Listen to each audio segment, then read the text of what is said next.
कार्यक्रम के प्रायोजक हैं श्री मदन भाई रेखाबेन हुमड़, रूपेन प्राची हुमड़, अनगवीर आर्शवीर हुमड़, रिक्ता विशाल सेठी, आरिका अर्जुन सेठी। कोई फर्क नहीं पड़ा है। दो कटोरे एक से बराबर तरीके से एक ही लेवल पर रखे हुए हैं, लेकिन एक को लेकर के यूं हाथ धो करके यूं जमीन में फेंक दिया जाता है और एक को लेकर के माथे पे धारण किया जाता है, और एक बूंद नीचे गिर जाए तो उसे हाथ से हटा करके साफ करके हाथ जोड़ करके कान पकड़ करके कायोसर भी कर लिया जाता है कि मेरे द्वारा गंधोदक नीचे गजब हो गया। ये पावर उस जल में कहां से आई कुसुम, कहां से आई? भगवान का स्पर्श किया उस जल ने।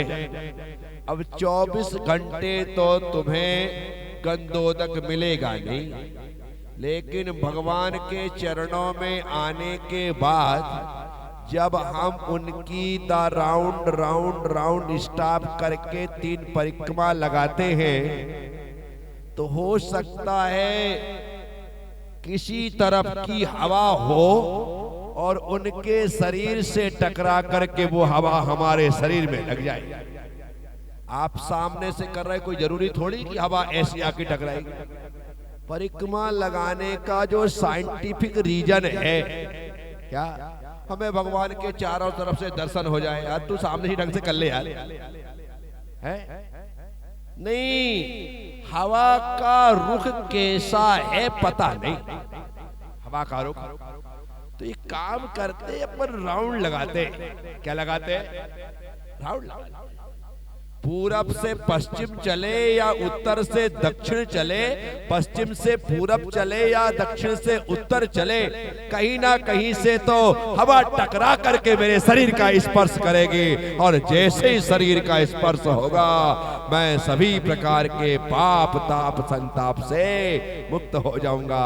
आचार्य वादिराज स्वामी कह रहे मैं नहीं, भगवान के शरीर के स्पर्श से स्पर्शित जो हवा है वह हमारे शरीर को छूती है, तो जिसके शरीर का वह स्पर्श करती है वह रोगों से मुक्त हो जाता है। ऐसा परिक्रमा लगाने का जो साइंटिफिक कारण है वह यही है कि उनके शरीर को स्पर्श करने वाली हवा हमारे शरीर को स्पर्श, इसलिए परिक्रमा लगा। अब देखो आचार्य सरमती सागर जी महाराज तपस्वी सम्राट से जब मैं कई बार उनके दर्शन का लाभ मुझे मिला, सौभाग्य रहा मेरा कि उन महान आचार्य के दर्शन का लाभ मुझे। जब मैं ग्यारसपुर में उनसे मिला था, उनके दर्शन मैंने किए थे, तो मैं दर्शन करके परिक्रमा लगा रहा था। ऐसे दर्शन करते? हाँ ऐसे ही बताया। बोल नहीं, पहले परिक्रमा लगाओ फिर दर्शन करो। पहले परिक्रमा लगाओ और फिर, क्योंकि परिक्रमा लगा करने के बाद ही दर्शन करना है, पहले दर्शन नहीं। ठीक। बाद में जब मैंने शास्त्रों को पढ़ा समझा तो मुझे पता लगा कि सौधर्म इंद्र जब भगवान के जन्माभिषेक के लिए धरती पर आता है तो पहले पूरे कुंडलपुर की 3 परिक्रमा लगाता है, पूरी अयोध्या की 3 परिक्रमा लगाता है, पूरी बनारस की 3 परिक्रमा लगाता है, उसके बाद नगर में प्रवेश करता है। उसके बाद तो पहले परिक्रमा लगा करके भगवान के दर्शन करना है। परिक्रमा लगा करके ज्यादातर लोग दर्शन करके परिक्रमा लगाते हैं। बोलो कौन कौन ऐसा करता है? दर्शन करके परिक्रमा वाले हाथ उठाओ। सारे एक से मैं भी एक दिन ऐसा ही था, मैं भी एक दिन ऐसा ही था, लेकिन आचार्य सरमती सागर जी महाराज ने कहा कि बेटा परिक्रमा लगा करके। अब आज इस काव्य पर बोलते हुए मुझे एक बात और समझ में आ गई। कि परिक्रमा लगा के दर्शन, कि बेटा परिक्रमा लगाएगा और उस बीच में तुझे हवा लग गई, यदि तू अस्वस्थ भी आएगा तो उस स्पर्श से ही तू स्वस्थ हो जाएगा। अब दर्शन में पूजन में तेरा खूब मन लगने वाला, दर्शन में पूजन में तेरा खूब मन लगेगा। अन्यथा तू दर्शन करके फटाफट आज मेरी हिम्मत नहीं है, आज मन नहीं है, कैसा कैसा लग रहा है, आज तो बड़ी बेचैनी सी हो रही है, आज हरारत सी दिखाई दे रही है, आज बहुत क्या। तो आचार्य रबादिराज स्वामी कहते हैं ये नाटक मत कर, चल 3 परिक्रमा लगा, भगवान की हवा लगेगी और उस हवा से बढ़कर के कोई दवा, स्वस्थ हो जा। अब बैठ करके तू दर्शन कर, पूजन कर, सब में मन लगे। तो इसीलिए ये बातें बड़ी छोटी छोटी है, लेकिन हमारे जो रोजमर्रा की दिनचर्या है उसके लिए बड़ी काम। जो लोग आचार्य सरमती सागर जी महाराज की बात को मान देंगे वो बराबर तरीके से कल से ही पहले परिक्रमा बाद में मैंने तो माना और चालू कर दिया, या तो मैं लगाते नहीं और लगाऊंगा तो पहले परिक्रमा लगा करके। तो साथियों, भगवान के शरीर की स्पर्शित वायु हवा हमारे रोगों को दूर कर, एक तो हवा दवा है। हवा गार्ड वाली नहीं, गार्डन वाली वाली। लोग जो सुबह विश्राम बाग घूमने जा रहे हैं, जो बाहर घूम रहे हैं, मैं लोगों से कहता हूं अनादिकाल से घूम रहे हो और कब तक घूमोगे? संजय कल कहा था ना तुमसे, अनादिकाल, बाहुबली तुम भी थे, अनादिकाल से घूम रहे हो, कब तक घूमोगे? गार्डन में मत घूमो, घूमते ही रहोगे। इतना अच्छा मंदिर है तुम्हारा गुमास्ता नगर का, आराम से यहाँ से ढोक लगा करके प्रारंभ करो और इस मंदिर की छोटी बड़ी मझोल जैसी चाहो वैसी परिक्रमा लगा। आप इसकी 3, 5, 7, 11 परिक्रमा लगा लो, तुम्हारा घूमना भी हो जाएगा और भगवान की परिक्रमा के कारण संसार का भटकन समाप्त हो जाएगा। इसलिए घूमना ही है तो भगवान के चारों तरफ घूमो। कहाँ घूमो? गार्डन में नहीं, गॉड के चारों तरफ घूमना है। वह हमारे संसार को काटने में कारण, क्रिया वही होगी लेकिन पुण्य पाप में अंतर हो जाएगा। गार्डन में घूमोगे पापाश्रय होगा और मंदिर के चारों तरफ परिक्रमा लगाओगे पुण्याश्रय होगा। क्या होगा? पुण्य। लेकिन परिक्रमा लगाना तो चप्पल उतार के लगाना। क्या लगाना? तो उससे डबल फायदे होंगे। एक तो चप्पल उतार के परिक्रमा लगेगी और दूसरा एक्यूप्रेशर होगा। क्या होगा? और एक आध शानदार वाला कंकर लग गया तो एक्यूपंक्चर भी होगा। क्या होगा? जो हमें पूरी तरह से स्वास्थ्य लाभ देगा। तो नंगे पैर परिक्रमा लगाने से डबल फायदा, स्वास्थ्य लाभ और धर्म लाभ। स्वास्थ्य लाभ और धर्म लाभ। तो इसलिए हम तो बनिए के बेटे हैं, हम तो ज्यादा से ज्यादा लाभ देखते हैं। तो मैंने आपको लाभ वाला काम बताया है। आप ऐसा करके लाभ। रोज खाना किस किस घर में बनता है? तुम्हारे यहाँ मंदिर में खाना नहीं होता रोज? क्या खाना किसके घर बनता है रोज? कमलेश, रोज पक्का? शारदा रोज बनाती है? अरे रे रे रे, रूबी तुम्हारे यहाँ भी रोज बनता है? रूपाली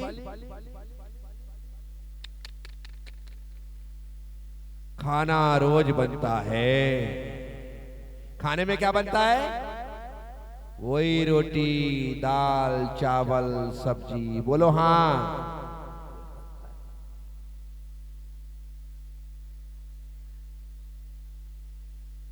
खाना रोज बन रहा है और भोजन बनाने में रोज पाप का आश्रय हो रहा है। क्या हो रहा है? और यदि वही भोजन चौका हो जाए तो, वही भोजन चौका हो जाए तो क्या हो जाएगा? आहा, वो तो क्या हुआ ना, आजकल लोगों ने चौके की डेफिनेशन चेंज कर दी। क्या कर दी? चौके का मतलब 1760 चीजें। क्या कर दिया?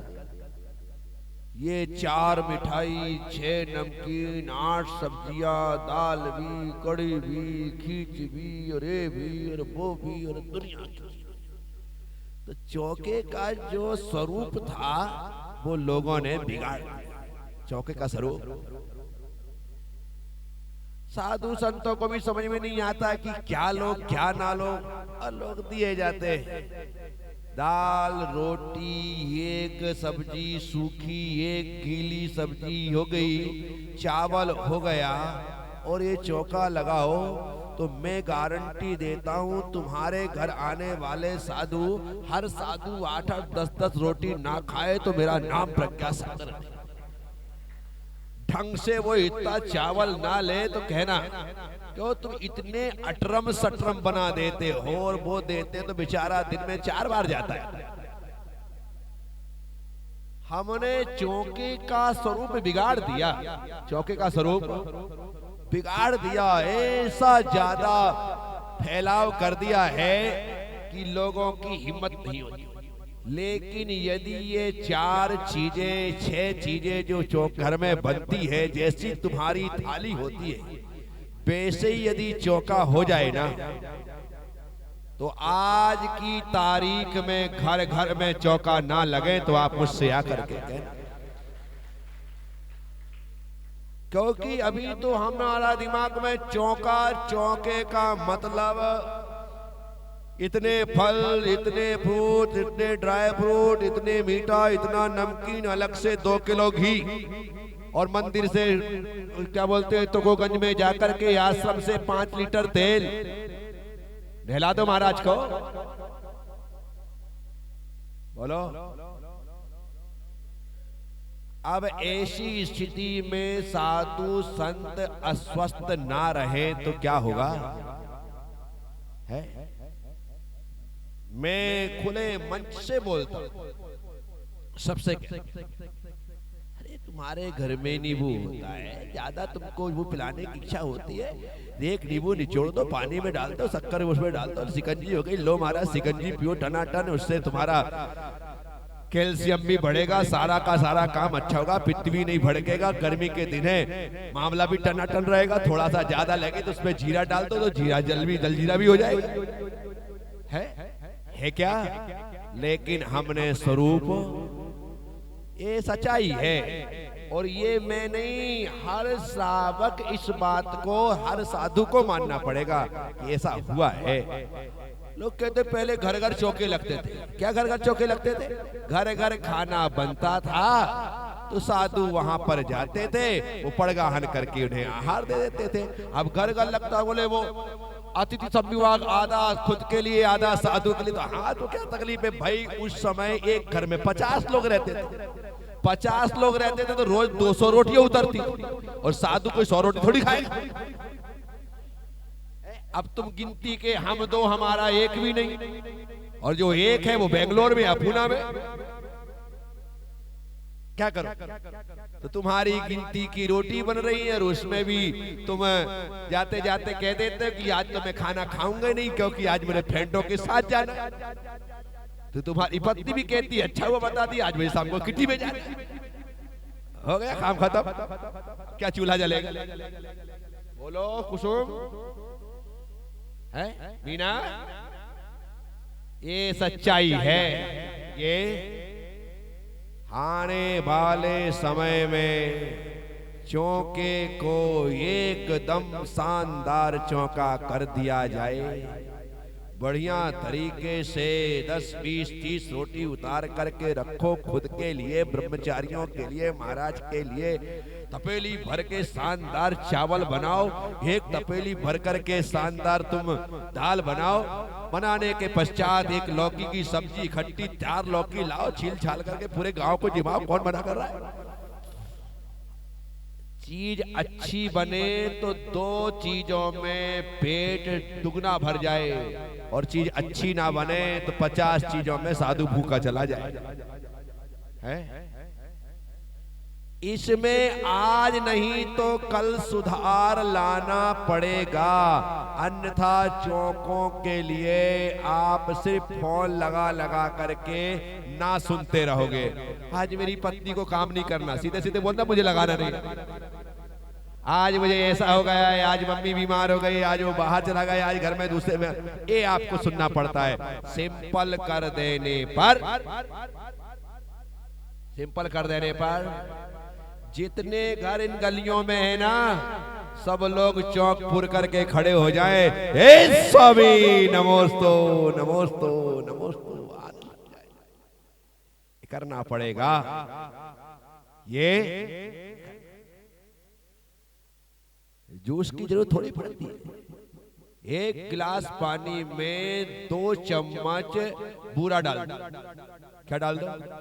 और उसको अच्छे से घोल दो, और 1 चुटकी उसमें नमक डाल, और वो साधु को जो बोतल चढ़ा करके मरीज को टनाटन किया जाता है ना, वो साधु 1 गिलास में टनाटन होके 10-12 करोड़ बिहार ना करे तो मेरा नाम प्रज्ञा सागर नहीं।